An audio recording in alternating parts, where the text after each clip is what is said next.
Hello and welcome to the Ham Radio Guy podcast, where we explore all things amateur radio, from gear and gadgets to on-the-air adventures and everything in between. I'm your host, Marvin, call sign W0MET, and I'm here to connect you with the latest tips, tricks, news, and stories to take your ham radio experience to the next level. Whether you're a seasoned operator, a weekend POTA warrior, or just getting started, this is the place to be. So grab your favorite coffee, tune up your rig, and let's get on the air, because the world of amateur radio is awaiting. Well, hello folks, and welcome back to another great week. It's been a lot going on lately. I'm sure you've seen I've put out several videos since Hamcation, and so I haven't really got a podcast out for about a month here, and just been working on some home projects and some other little projects for ham radio, and just trying to figure things out. So it's been really busy and a lot of good things going on. One thing I want to talk about in a little bit, and we'll find out why I'm telling you about this product specifically. It's a Silva Compass, S-I-L-V-A. I'm finding it on Amazon. And this will be a great device to use for what we're going to be talking about in today's episode. And maybe you'll guess that topic in a second here. But it's good for night use and luminous markings, and enables time navigation up to 4 hours, activated by a daylight flashlight, something like that. It's got a red and black lines in it for ensuring safe and ensures easy and safe settling. Dry flex rubber grip allows easy handling of the compass. I've used it for a while myself. I keep one in my truck at all times. Just in case something would ever happen, I need to have it in my go bag. I keep it handy there. And so I think it's a really great product. And again, I've used it for a while, so I hope that you would go out and consider that. Having one available, kind of in that go bag. You don't know where you're going to end up hiking or having to go somewhere. And you need to just kind of figure out some directions somewhere. Maybe you're out doing some off-roading, something along those lines. Or you're at the POTA site and you want to know which way's facing north for putting your dipole up or something like that, and you're not really sure. It's a great little compass to have handy and have on hand. So it's not just about maybe your own orienteering, but again, maybe you're at field day and you go, well, let's go, which way is east or west here? I get up on my property in Wisconsin, and I'm not always sure which way is exactly north off of that either. I have a pretty good idea nowadays, but then I still kind of have to go, well, is it left that direction, or is it a little bit more to the right? So it's nice to pull out the compass once in a while and go, okay, yep, we're directly north. And yes, your phone probably has a compass on it, but again, it's always that reliance on technology and having a battery and having to burn that battery if you're trying to save something for battery if you don't have enough power. If you're maybe you're out of power at your house and you need a compass for some reason, and so this just saves you from having to pull out the compass. You can pull the compass out, save your battery in your phone, and use this, and it's using more of a magnetic compass, which is really good to have as well. So definitely go out and check it out. It's like $25-$30, but it's a really great compass. Again, I've used it myself for quite a while. A little bit of a project update for me. I got a lot going on in this regards. So it's been an interesting week, 2 weeks here roughly. So I have an Alaskan cruise this summer, and I'm trying to figure out exactly how I can take the ICOM 705. I'm going to take the Neptune amplifier with me for having some extra power when I'm up there, because of the sheer distance I'm from everybody else in the lower 48. And so I think I need to pack a little extra power with that. And the 705 just is not going to cut it for me. I think the 991A, it's in my Gator box. I don't really feel like pulling that out and taking it with me.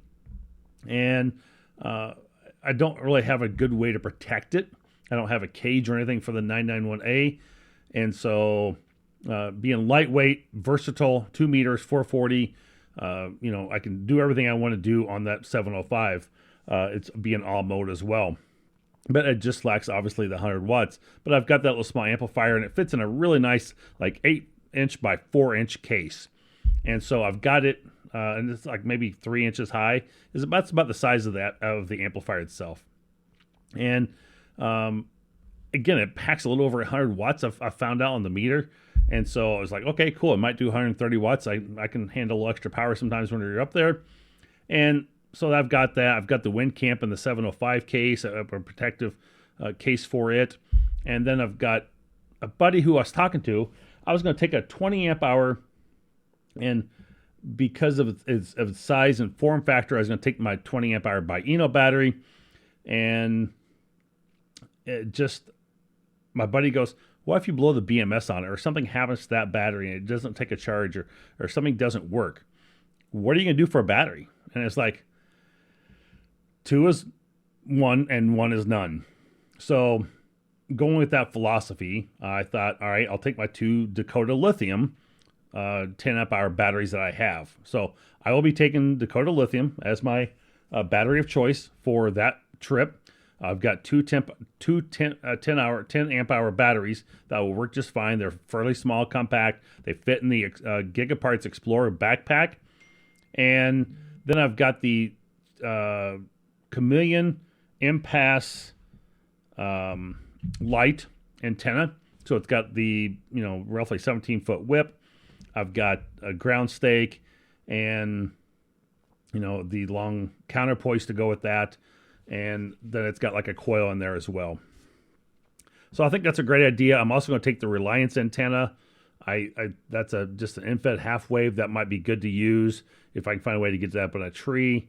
I wasn't really going to plan on taking a small, I've got a 19-foot soda beam mast I could take with me that extends out. It's only like 19 inches long and goes out to like 19 feet, I think. I wasn't going to take that with me. I'm trying to save some weight, trying to save some space. This Explorer backpack is probably already close to 40 pounds, I feel like. I don't know why. I haven't actually weighed it out yet, but I'm going, all right, I'm adding more weight in there than I can really should. But again, I kind of got to be able to pack for backups as well. And so back to that 2 is 1 and 1 is none theory. And so if I don't have a second antenna, what if something happens to the other one? And then, of course, I have the couple connectors, and I've got, like, on the top of the Dakota Lithium batteries, they have spade connectors. So I've got 2 cables to go for one from each battery, and I've got like a power cable to go between that and the radio, a short one. And so I'm having to pack all this stuff into this backpack, and it's, again, kind of getting to be more heavy. I've got a scale I can, or like a thing I can lift for luggage and use that as a scale to help test the weight of that bag. But I bet I'm getting close to 30 pounds out of this backpack already. So I'm not happy about that. I'm going to have to figure out how to get those 2 batteries out of that bag, obviously, to carry them on the plane, take the batteries out of the 705 they got carry on the plane with me. So I'll be able to lighten up a little bit, but I'm thinking I can maybe take that as my backpack of choice to travel with, but then also use put the 705 and the amp in my luggage and protect that with clothing. So it's going to be quite interesting. I did reach out to a person up in Alaska checking for like ground quality and said, hey, is it rocky? Is it sandy? Is it clay? Is it hard to drive a stake into? And he said, you're probably going to want like a little bit of a tripod of some sort. So I'm probably going to have to go back and buy that Chelegans tripod when it comes in from China. So that's another $100 out the door for that one. So it's going to be a little unfortunate for there, but that's where I'm at with all this. It's a little bit of chaos still. I've got it packed up. I've got it sitting there ready to go. I'll be doing some testing on it very soon and checking all this out and setting up and going, okay, I'm missing this, or I don't have that, or it looks like everything I've got here is good to go. We can wrap this up and make it work. So we'll see how all that goes. And like I said, I'm going to be doing some testing when it gets a little bit warmer here in Western Mass. And maybe I'll be taking that with me when I'm traveling here in about a month to Wisconsin as well. The other project I've been building on, so I was at a local Hamfest last weekend, March 1st, and a couple guys had these weatherproof boxes that you'd use for like a quick electrical connection or something like that. and it has an open door on it. You can, with latches, and you can enclosure that works out really well. And so they had like the LoRa Meshtashtic nodes inside like a rack 4630 or something like that. And I thought this is a really cool idea. I really like this. Just did a big thing with Spec 5, and they have some really great products out there as well. But I thought, what is an opportunity for me to be able to learn and build my own Meshtashtic kit?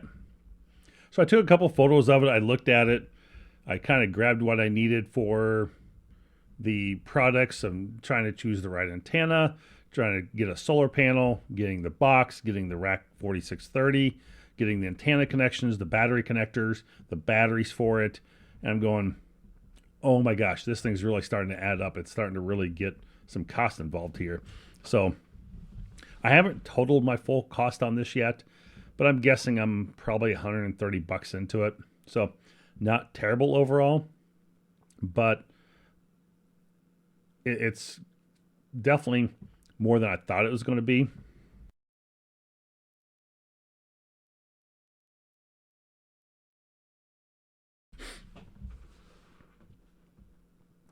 So we'll see how that comes out. I have not actually started building it yet. I'm going to have to reach out to another guy to see if he can 3D print me a couple pieces that I don't have for mounting the solar panel. But for my paid subscribers out there on Patreon, I did put a link out to the I did put a posting out there, kind of trying to see if anybody would guess what I'm trying to build with this. It showed the box, and it showed the solar panel.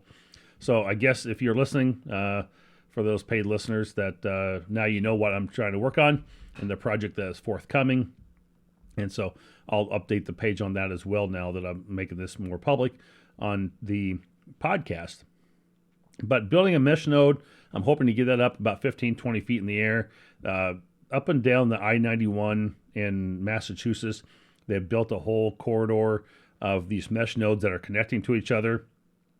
And so I'm going to try and connect mine to that as well and see how it works, and if I can connect my local one to it and just see what type of distance I can have. And then if I don't like it or I don't want to deal with it here, I will move it to my Wisconsin location where I'm up on a hill. I should be able to get lots of good connections, maybe potentially out of the Twin Cities there. So we'll see how that all ties in and give somebody access to that mesh node in that Wisconsin area. Well, again, thank you for joining me here today. That's the updates where I'm at with everything. And I know that was a lot getting in here in the first few minutes here. But thanks for sticking with me on that. Well, if you're ready to elevate your gear and enjoy a fresh cup of coffee while you're at it, check out the w0met.myshopify.com for exclusive swag and premium coffee made for the true ham radio lover. We've got it all there over at the w0.met.myshopify.com. Custom shirts, mugs perfect for your favorite brew, magnets to show off your ham pride, and much more. So and you can also visit the Amazon affiliate link for all the tried and tested ham radio gear that's made to perform, from radios to antennas.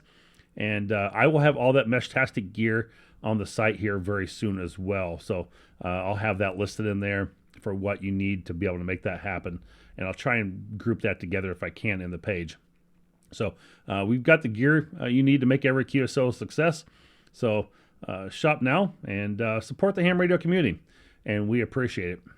Speaking of support, the Ham Radio Guy podcast is sponsored by the Dakota Lithium, powering your adventures with batteries built to last. Like I said a minute ago, I will be taking these on my Alaska adventure with me, so I'm excited about that. And whether you're heading out to POTA activation, gearing up for field day, or just need reliable power for your ham shack, Dakota Lithium has you covered. With twice the power, half the weight, and an 11-year warranty, these batteries are designed to keep you on the air longer. I've been using Dakota Lithium batteries now for my own portable operations, and let me tell you, the performance is unmatched. No more worrying about dead batteries in the middle of an activation, just pure, dependable power wherever you need it. Check them out today over at dakotalithium.com and get ready to experience the ultimate in portable energy solutions.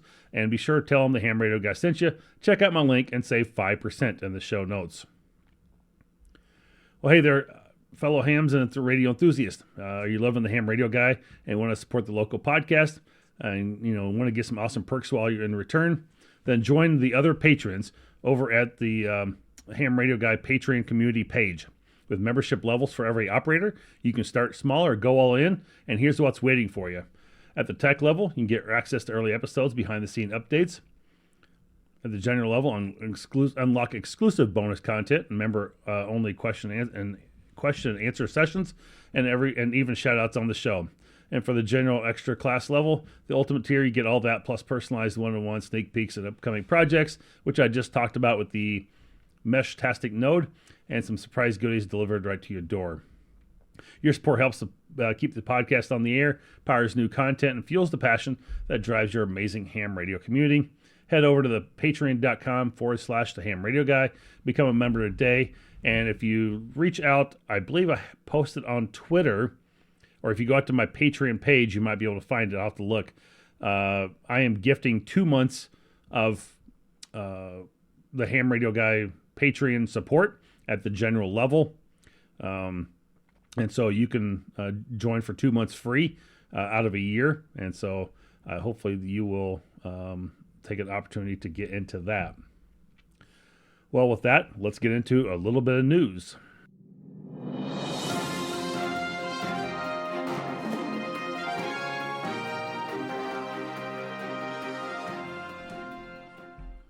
Are you ready for some pie? Join the Rock Ham Radio Network for a pop-up net celebrating National Pie Day, March 14th, 2025 at 4 p.m. and 100 UTC, where they will have 31 fascinating pie facts and how they affect us today. The Rock Ham Echo Link Conference will be on, and the All-Star Nodes 2585, 47620, 47918, and 531310. The ARRL Special Event Committee has approved the special event call sign N1P for National Pie Day. You can also find them on the HF bands for 20 meters, 40 meters, and then check back on the day of the event 10 meters, 28.405. They will commemorate this event with a special event QSL card upon request. You can send a self-addressed envelope to W2JLD. Address is good on QRZ. For more information, go to their website, rock-ham.net for more information and details. Very cool. And I may have to look at joining in on that one.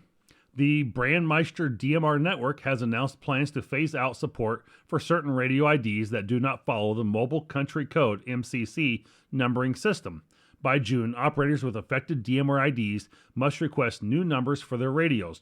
The transition will begin on June 1st when Brandmeister will stop supporting the 5-digit CAP Plus IDs. Then on January 1st, 2026, radios using 7-digit personal IDs, starting with the number 1, will also lose their network access. However, Brandmeister has assured repeater operators that 6-digit repeater IDs will remain supported indefinitely. This change is part of Brandmeister's ongoing efforts to correct improperly assigned radio IDs, an issue that has been addressed for 7 years. In a February announcement, the network stated, the Brandmeister DMR platform is a constantly evolving system requiring regular optimizations and maintenance to ensure its efficiency, reliability, and alignment with global open standards. Operators needing new IDs can obtain them through radioid.net. For more details, visit the Brandmeister link included in the next text version of this week's newscast and show notes down in the description. All right, very cool. So those are our news stories for this week. And let's get that. Let's go right into the Ham Radio Guy Joke of the Week. It's now time for the Ham Radio Guy Joke of the Week, where Rick tells us the joke. The Ham Radio Guy Joke of the Week is brought to you by Ham Radio Prep. Now here is Rick Garrett, N9 GSU, with today's Ham Radio Guy Joke of the Week. One of the things I love about ham radio is that it allows me to connect with people without going out in public because I'm a bit of an introvert. When I'm out in public, I just want to be by myself. I've created a fragrance for guys like me that are introverted. It's called Leave Me Clone. This has been the Ham Radio Guy Joke of the Week with Rick Garrett, N9 GSU. Turn in next week for another joke from Rick.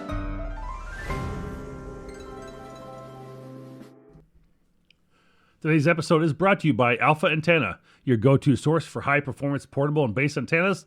Whether you're into POTA, SOTA, or just need a reliable setup for your home station, Alpha Antenna has you covered with innovative, top-quality products. From lightweight portable systems to rugged all-band solutions, they design antennas built to perform in the real world. I've been impressed with their durability, ease of setup, making them perfect for both beginners and seasoned operators. Support the podcast and check out their full lineup at alphaantenna.com. And don't forget to use my link in the notes to let them know the Ham Radio Guy sent you. Upgrade your station today with the Alpha Antenna. They've got some great antennas over there, verticals, some dipoles. They've got some wonderful mag loops. And so if you're looking for a new antenna, maybe for field day or some other purpose, or you want to take a mag loop with you on a hotel trip or something, a great one to go with that. So reach out to them if you have any questions. And again, you check out my link in the show notes description. Well, if you have any questions, always reach out to me at w0met@thehamradioguy.com. And always happy to answer any questions I can.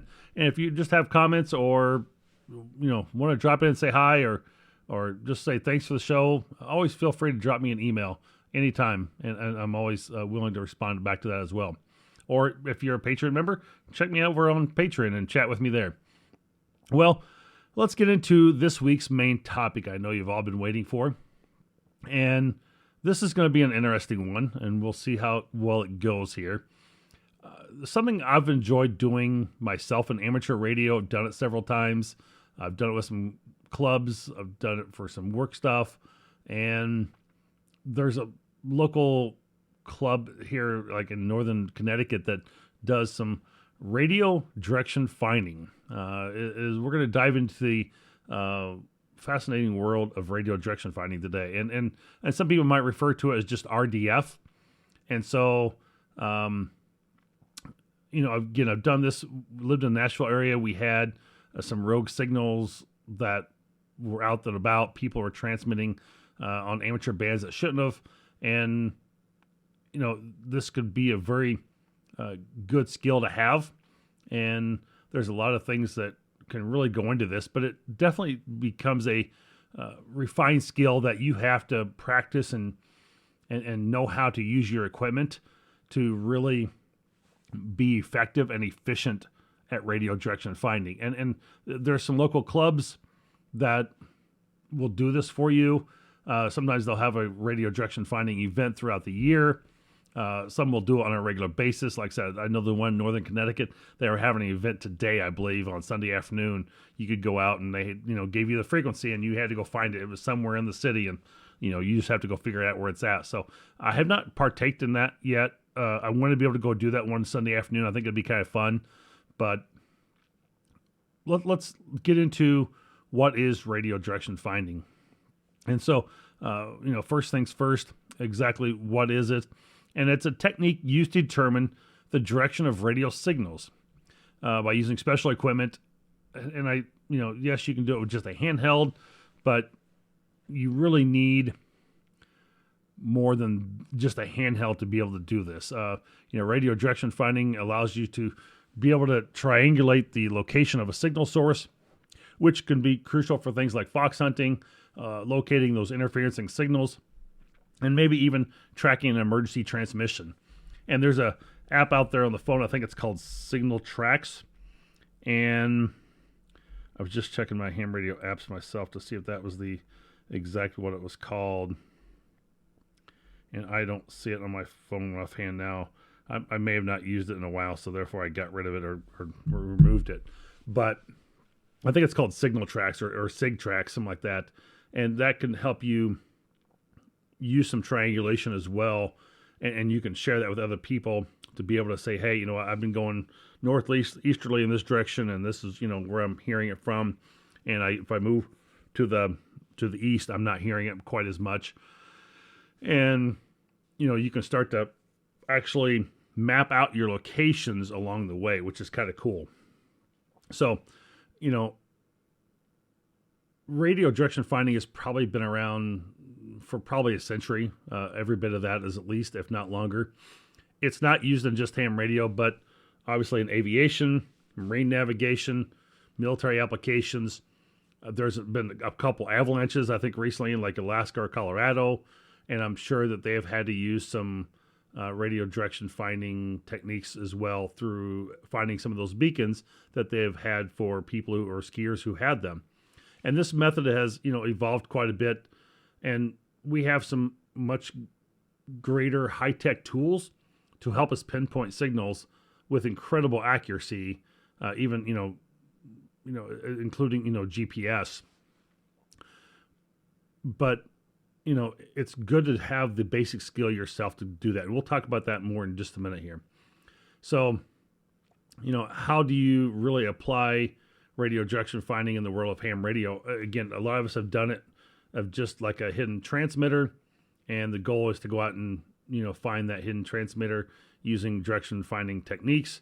And there is a mobile application out there, and a buddy of mine had that in Nashville. He had 4 antennas basically on the top of his truck, and using his truck, it would help with some software. It would help triangulate the source of the radio transmitter that we were looking for, and it was quite impressive. It was pretty reliable, and it was definitely cool to look at. I do not remember what that was offhand. I just thought of that now. I didn't add that in here or look it up beforehand. I forgot that we had used that before. But, hams do this for fun and educational activity. And, but, there's that real world experience to it that people can use. And, you usually want to use something like a directional antenna. I've seen tape measure antennas. You can use the aerial antennas. Arrow makes a really, great directional, antenna. And there's another one out there called bead tenna. So there might be something you want to look at as well. It's a little bit maybe more pricey, but it's a little bit more foldable and seems to be pretty decent as well. Some people, again, will use a Yagi, and I will say a loop antenna, but those are like for 2 meters to fit on a handheld. They're probably 4 to 5 inches in diameter. And I've got one of those that's more of a square than a true loop, round circle type. But you can pair those with a simple handheld. And, I've used FT70s. Some people have used Baofangs before. And as you move around, the signal strength will increase or decrease depending on the direction you're at and you're facing. And so you want to begin by taking bearings from different locations to help narrow down your signal's location. And this is where that compass comes in that I was speaking of in the very beginning of the podcast episode here. And so that can be very handy to have that compass to help say, all right, I'm going northeasterly. I've gone this track. You can map out your plots where you're at. Maybe if you have a local map of some sort, you say you've gone here, and gone here. You've gone this direction. You can see where it's at. And you might have somebody else that has another map that's gone a different direction, maybe northwesterly instead of northeast. And you can tell it's somewhere maybe between those 2 points. And you can really start to, narrow your funnel. You can really funnel your signal in a little bit more and go, we know we've captured between these 2 points, and this is where we're at on a map. And that really does require having a map handy for this as part of that. It is some of the equipment, and that's a great segue into this, is talking about some of the equipment you're going to need to do radio direction finding, whether you want to do it on a more serious matter, looking for a rogue signal for the ham radio group, or if you're, maybe hunting down a transmitter within your house that's giving you a rogue signal on HF somewhere. You might be using some radio direction finding even for something simple as that. And so let's break down some of the gear you're going to need. And again, you're going to need a directional antenna, and that's really important for, helping determine the direction of the signal that you're tracking. It is the most popular choice among hams of a Yagi antenna. Again, you can have a tape measure antenna. You can buy the arrow antennas. Those are all different, a lot of options there. And it really has a narrow beam width, and it's good for short range work, making an ideal choice for, definitely beginners. And typically they're a very high gain antenna, meaning it picks up strong signals from very specific directions, and it can help you narrow down the location of your signal fairly quickly. For longer range radio direction finding, or when you need to really pinpoint a source with more precision, a loop antenna can be a great option. Like a single turn loop provides a better resolution and can be sensitive in picking up signals from further distances. So it's a little bit more complex than a Yagi, but if you're dealing with more challenging hunts, it definitely can provide you with better results. Again, I really like the other option, this B antenna. I will try and leave a link in the show notes for that. It's very compact. It's lightweight. It's designed for radio direction finding, and it can be really great for portable operations. So, or fox hunting, whatever you want to do. It's got some impressive performance. You're looking at the specs from the website itself. The next thing you'll need is a receiver or a transmitter of some sort, like a handheld, a little Yaesu, Icon, whatever you want to use. And a simple radio is all you really typically need. Like a Yaesu FT70D, you can buy those things for, $80 or so, $95, somewhere in there. And you want to be able to have it where you can go like between different harmonics. And I'll get into that in a minute here. So, depending on how much of a budget you have is how serious you want to get with radio direction finding, is probably how much I spend on a radio. But a simple handheld, is a popular choice for a lot of the beginner or casual fox hunters. And again, you can put this in a mobile if you want to as well. But have somebody hanging out the window with a Yagi antenna. I've seen those type photos as well. But those are radios are pretty easy to use for portable, and provides adequate performance for more short range hunts. And if you're looking for something more precise than maybe a tape measure antenna, definitely check out the Arrow antennas. Antennas, they are really designed for direction finding. They use for satellite work, and they have 2 meters 440, and they are really good antennas for tracking weaker signals with more frequency, especially that Yagi. It can really hone in on the signal, and you're not going to get much off the sides of it. And I think it's a great investment for anyone that is really getting into radio direction finding. Again, you can start off with that tape measure antenna, maybe upgrade to this one, and it's a good way to go. The tape measure antenna is very lightweight. It's easy to assemble. It's perfectly priced for the price point of making something to get started with. And you might have a club who has a project to build one of these. You might have somebody who has some plans. You can find them online really easy. And again, they're kind of used maybe to some practice hunts if they get damaged. It's a part of a tape measure. I mean, it's no big deal. You can cut it and add a new piece back on pretty quickly. Attenuators, I think this is probably an often overlooked useful piece of gear for radio direction finding. And again, the attenuator, when you're hunting down a signal, it can be very difficult sometimes to distinguish between the source and other nearby signals that may be overcoming your other signal of some sort. And especially if there's more than one out there that may be close. And where an attenuator comes in handy is it helps you reduce the strength of the incoming signal, especially if you're starting to focus in on it. There's an offset that you're using.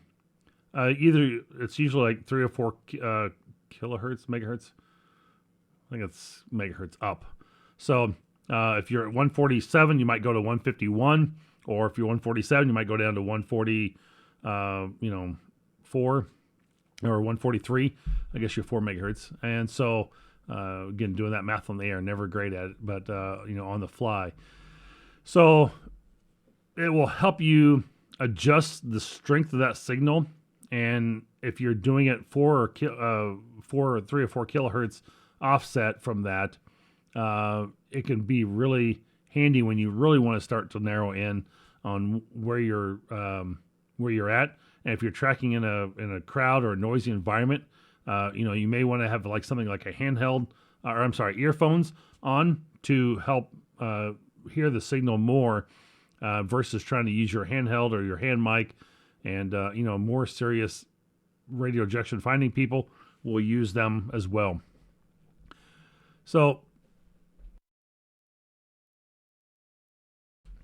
aside from the antennas and receivers or little radios, there's a couple of tools that can help you.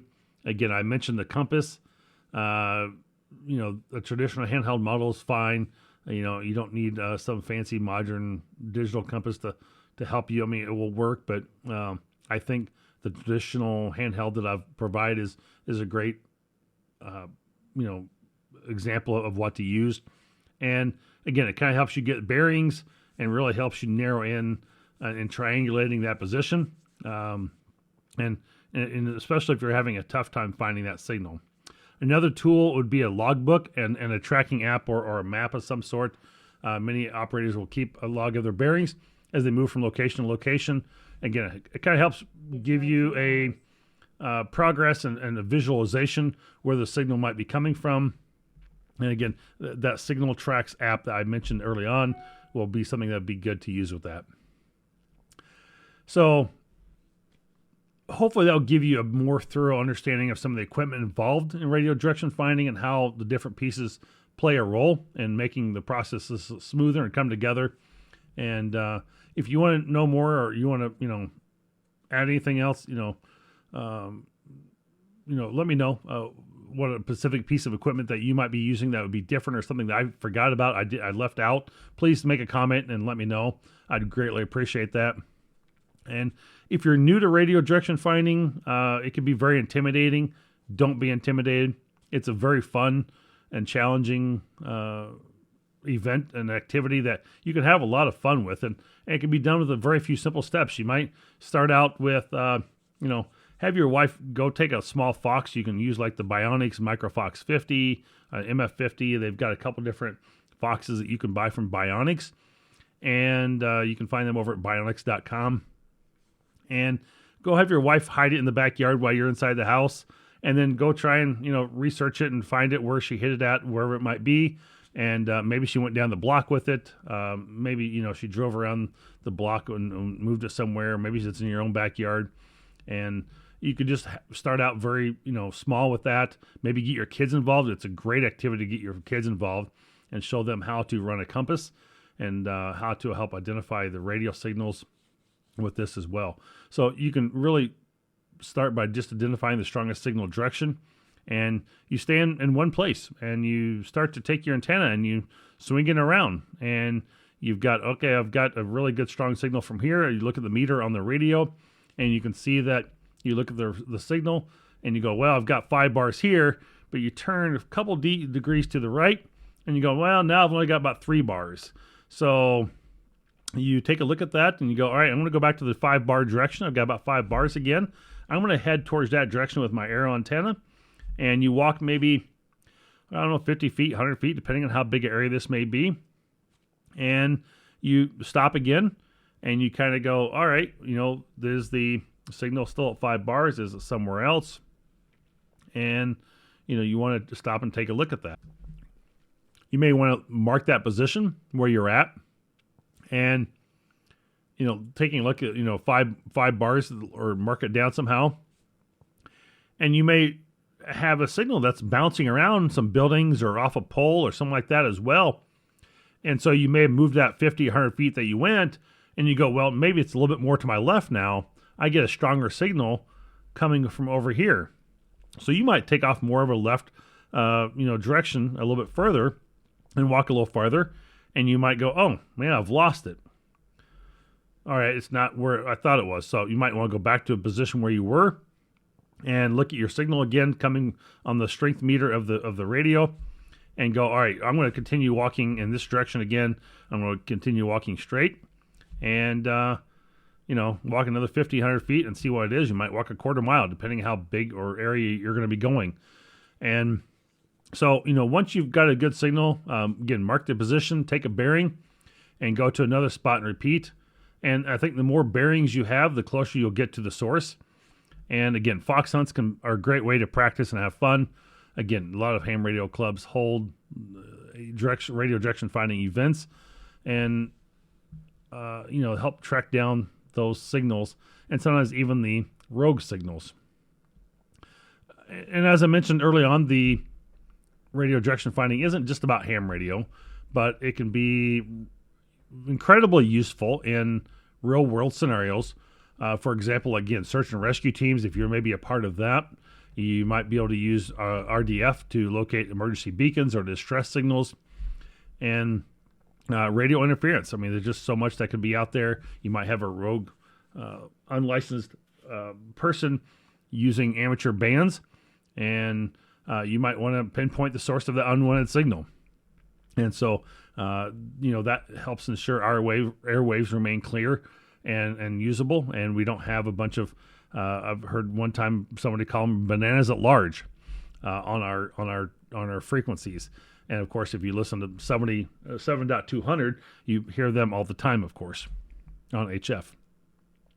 And I don't know why they're not being tracked down, and I wish they would, because it's really disturbing sometimes when you're wanting to try and go through the channels and listen, or maybe use that channel, and where it's just completely unusable. So at least they're sticking to that one and not moving all over the band, which is good.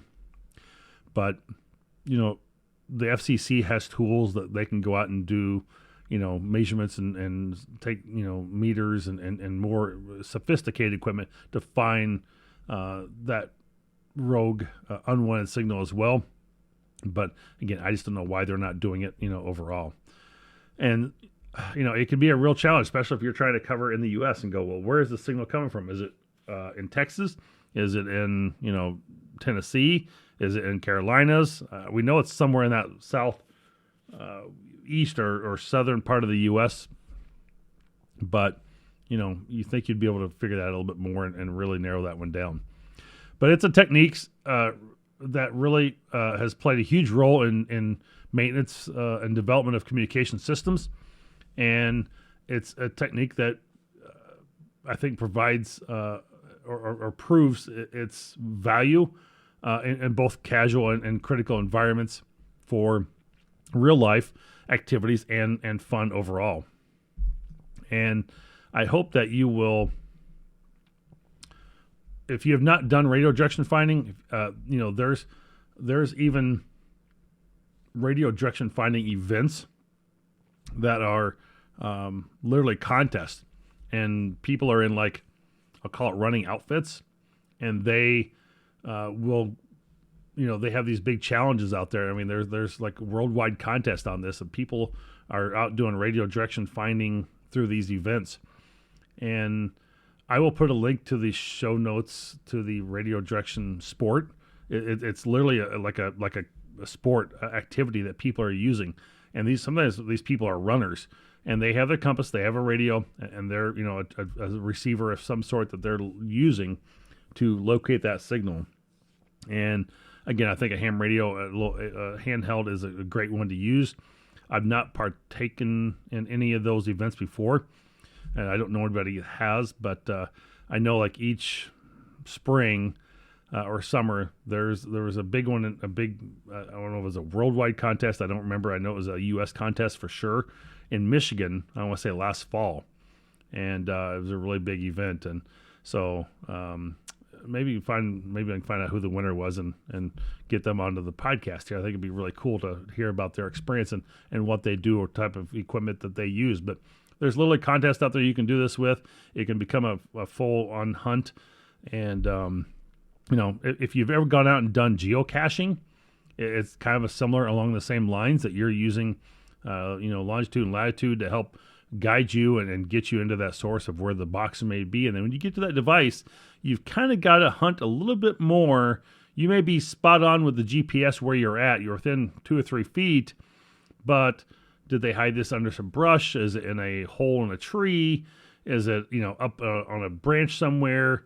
Is it, sometimes I've seen these things blend in really well with, like, tree branches and things like that, and it can be really difficult to find.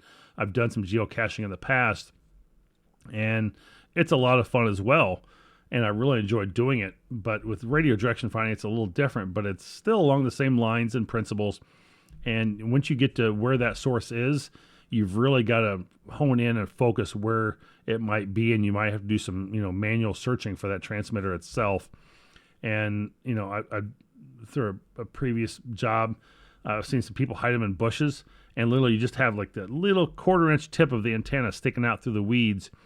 And it's like, how did we ever miss that? It was so difficult to see. So it can be a lot of fun. It can be challenging, but overall it's a great little sport, and it can be very interesting skill to have, and it's a very good skill to have. So if you've not partaken in radio direction finding, I certainly suggest you finding a local club, or maybe make a recommendation to your local club. I've got a Fox transmitter I set up myself for my local club back in Tennessee a couple of years ago. I have not used that in a while, but it was a simple bail thing with a Bionics device and a 3 amp hour battery. And I literally took a Pelican case, put in an SMA connector through the top of it, create an external antenna, and the thing works like a champ. I put labels on there that said, this is a radio direction finding device transmitter. Please contact my name and number if found. And you want to identify the device as well. So that's important to have out there. If it's a bigger box, I literally had it cabled to a tree in case somebody wanted to walk off with it, because I did have a little bit more of a expensive battery in there with Biano. The bail thing I could care less about, but in case somebody wondered what it was and came up across it, I wanted to make sure it was well labeled with a box and a name and tag and everything as well. So it's a great idea to do that if you're going to hide it in a public place, so people are aware of that and know what it is, and that, not to mess with it. So, or have to call police wondering why it's a suspicious package or box. And this time and date of age, you kind of have to worry about those sort of things a little bit. So a lot to think about if you want to set up your own box, but it can be a lot of fun. A lot of information is out there on the web for it. And so there you have it. That's an overview of radio direction finding, and it's a place in the ham radio world. It's I think, again, it's an essential skill for many ham radio enthusiasts, and it can be a lot of fun to practice. And whether you're hunting for a hidden transmitter or learning to track down interference, radio direction finding is a valuable tool in your ham radio tool kit. So a lot of information there given to you today. This is getting to be a longer episode, but I hope that you really found that is valuable information. With that, we'll skip a couple other things and go into the last couple things here.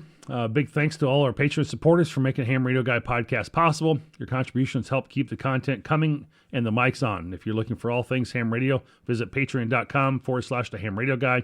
You'll find exclusive content, product reviews, exciting blog posts, and much more. Check me out over on Spotify, iHeartRadio, Google Cast, Apple Podcasts, wherever you want to find me. On all those different platforms for the podcast. I'm on YouTube, W0MET-24. And, I hope that you'll stay in the loop, joining the conversation over on Twitter, at the Ham Radio Guy. And whether you're after the latest trends and tips of ham radio, I've got you covered. And again, thanks for being part of the community, helping us share the love of ham radio far and wide. And any contributions or affiliate links that you guys use, I certainly appreciate it. This is a benefit provided to you by me, and I really want you to be able to use that. You can save money with ABR Industries. You got coax, you got cable, you got radios. You can buy things from CountyCom for everyday carry. I've got lots of items out there, Spec 5, and I've got a brand new one out there from Lido as well. Lido mounts, if you need to figure out how to mount your handheld or your mobile radio in your vehicle. Lido Mounts is a brand new affiliate, so hope that you will take advantage of that as well. And again, a benefit I'm trying to provide to you guys, and anything that comes back to me is all reinvested back into the Ham Radio Guy podcast, whether it's equipment, product reviews, new stuff, whatever. And none of it goes into my pocket as a payroll. So I definitely invest everything back into the business. It is a true LLC. And I thank you guys for everything on that. So, well, that's it for this episode of the Ham Radio Guy. Thanks for tuning in and being part of the conversation. Don't forget to share your thoughts, questions, stories, email or contact me on Twitter or Patreon. If you enjoy the show, please leave a review, share it with a fellow ham operator, and help grow the community. If you're enjoying the podcast, consider supporting us over on Patreon. And until next time, 73, happy hamming, keep the antennas high, the signal strong, and I'll catch you on the next episode of the Ham Radio Guy. 73, take care.